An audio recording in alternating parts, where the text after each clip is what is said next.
Hey, MTC Media here, back here at Capital One.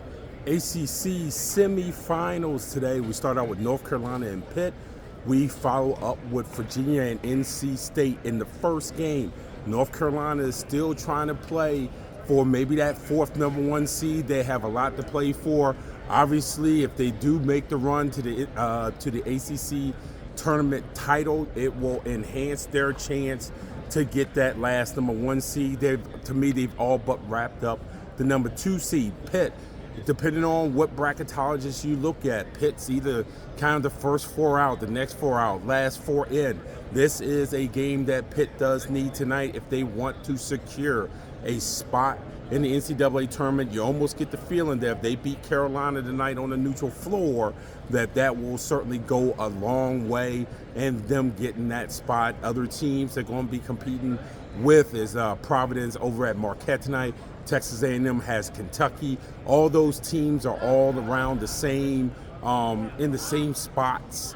So certainly for Pitt, they can only take care of what Pitt can do. And that's if that's the case, then it is beating Carolina. And let me tell you, they are very, very confident about it. When I spoke to Blake Henson and Carlton Carrington yesterday after their game, they made it known to me when I asked, what is your first impression of playing North Carolina in the ACC semifinals? They said with confidence, we're going to beat them. For the Tar Heels, it's very simple. Elliot Cadeau is the key. How he plays at point guard, not turning the ball over, getting North Carolina offense. If you look at the Florida State game early on, when Cadeau and R.J. Davis weren't on the floor together, Florida State was putting two on the inbounds, forcing North Carolina to inbound it to someone else. There was times early on that Seth Trimble was trying to kick off the offense and other players, but what they were trying to do when Davis and Cadeau aren't on there together, they're trying to force North Carolina to have a different player kick off that offense, hoping to throw them out of the rhythm. When they're in together, really it's to make Davis be the point guard, the primary ball handler, and Cadeau to play off the ball, because Cadeau is not as big as a threat off the ball as R.J. Davis is. So it'll be interesting to see how Pitt handles that. Simple things as of who is bringing the ball up the floor and who's kicking off Carolina's offense is something to watch. Like I said, Florida State did try their best to make North Carolina uncomfortable with who they were kicking off their offense with. When you delve deeper into this game, the boards will play a huge factor. Pitt was very good on the boards against Wake Forest yesterday. North Carolina almost looked like the old North Carolina team on the offensive boards yesterday. I believe 17 offensive rebounds. They have not been offensive rebounding like that. This is not like the old Carolina teams that had guys like Meeks and Thompson and Hansbrough and all those guys who would get rebounds after rebounds after rebounds. With North Carolina, it is a little bit more inconsistent on the offensive boards. Once again, North Carolina has to try to get multiple possessions within a single possession. That'll help them out.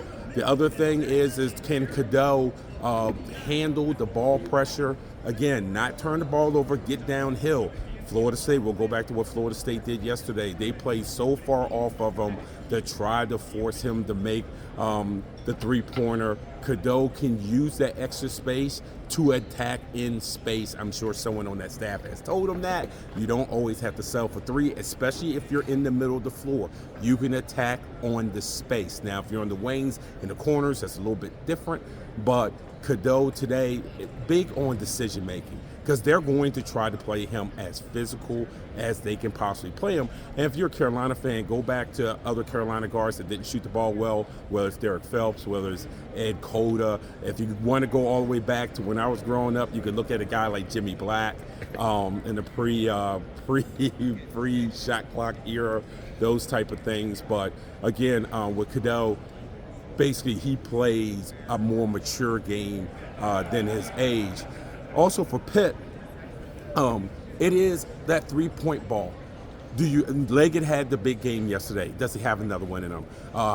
Lowe and Carrington, can they go and on the second day for them, Can they put together back-to-back games with them being young? And of course, there's Blake Henson, who told me yesterday after the game he loves this offense under Capel so much he wished he could play in it for 8 years. That's how much freedom they have in offense. But what freedom becomes responsibility.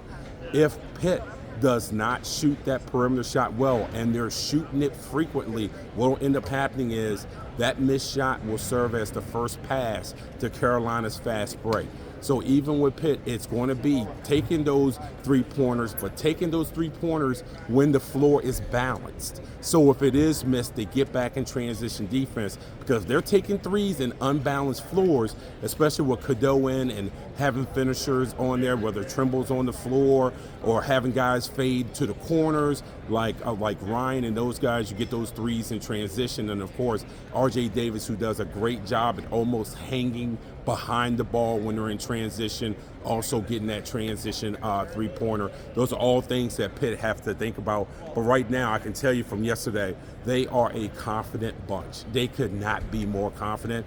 And when you really think about it, if you look at history of tournaments, of conference tournaments, not only ACC, but just around in general, that is the type of team that makes that little 3-day run, 4-day run. You know, back when I was a kid, it was a 3-day run. But dadgummit, these conferences are so big now. Sometimes it's a 4- and 5-day run. But this looks like one of those teams that make a 3-day run and they end up winning their conference tournaments because it's back-to-back-to-back. They get momentum against opponents that they are familiar with. It's not like the NCAA tournament when you're rolling against some tournaments, against some teams that you're unfamiliar with. These are teams that they're familiar with. Last week when I was on 106.7 with Pete Medhurst, and he asked me, if you don't take any of the top teams, who do I think could win the ACC tournament? I told him Pitt. And in fact, I said even with the top teams in there, I think Pitt, because how they're built and how they're playing, were in position to win the ACC tournament. In the second game, you have Virginia and NC State. Probably expected Virginia to be there, not so much with NC State. NC State is the ultimate box of chocolate team. You just don't know what you're going to get. And so far in the first 2 games here in Washington, D.C., you've gotten an NC State team that has been able to execute when needing to execute down the line. Now, yesterday they did their best to give that game to Duke. Duke just didn't take it. I mean, you had the Middlebrooks technical out of nowhere. You had a slew of missed free throws for NC State, but they ended up hanging on against a game Duke team, and now we're looking at Duke definitely being around a 3 seed or something along those lines.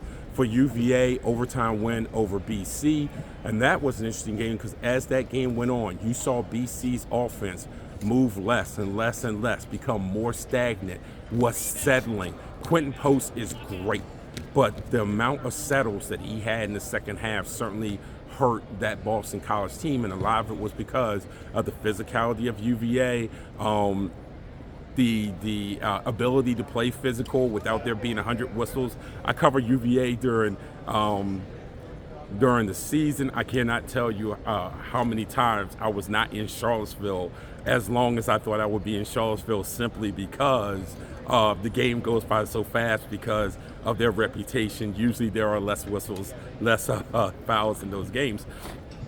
And for NC State, that is going to be an interesting way of how do they attack this defense. You throw it in the Burns, you throw it in the Burns, and you're hoping that, again, the same thing doesn't happen to him that happened to Post last night, where you kind of start wearing down, your decision making is not as good, you're backing in, you're taking 3 dribbles to back in, all those bad habits that you don't want to do. But definitely for NC State, it's just a situation of getting downhill. They have to have as many paint touches against this UVA defense that they possibly can, and that certainly would help them, 1, hopefully get to the free throw line if you're a Wolfpack fan, but 2 is to break down UVA's defense. There's 2 ways to break down UVA's version of the pack line that they play, which is either you're going to get a bunch of paint touches and you kind of break them down, try to get their bigs in foul trouble, or you have to shoot them out of it because they will come down and they'll pinch on that post, and then you can get things on on ball reversal.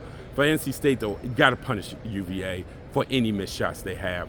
I thought that UVA's shot selection on their missed shots played so well to them last night because BC couldn't get in transition because UVA frequently in their transition defense had a balanced floor. So you couldn't get those early baskets. NC State's defensively has to make UVA's decision on their shooting be more questionable so they can get into transition in an unbalanced floor.